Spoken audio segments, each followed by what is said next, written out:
नमस्कार, मी संतोष सुतार आणि आपण पाहतात सीएल माझा. चंदगड तालुक्यातील आंबरोळी गावचे सुपुत्र बर्मू नांगणूकर यांची मुंबई कुलाबा विधानसभेतील 221 शाखा अध्यक्षपदी निवड करण्यात आली. बर्मू नांगणूकर हे महाराष्ट्र नवनिर्माण पक्षाच्या स्थापनेपासून पक्षासाठी एकनिष्ठ कार्यरत आहेत.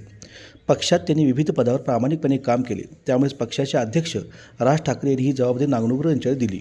आजपर्यंत एकनिष्ठतेने केलेल्या कामाची मला पोचपावती मिळाली असून सन्माननीय पक्षाध्यक्ष राज ठाकरे व अमित ठाकरे यांनी माझ्यावर विश्वासाने दिलेली जबाबदारी योग्य पद्धतीने पार पाडणार असून पक्ष वाढीसाठी प्रयत्न करणार असल्याचे यावेळी सीएल माझाशी बोलताना बर्मू नांगणूकर यांनी सांगितले.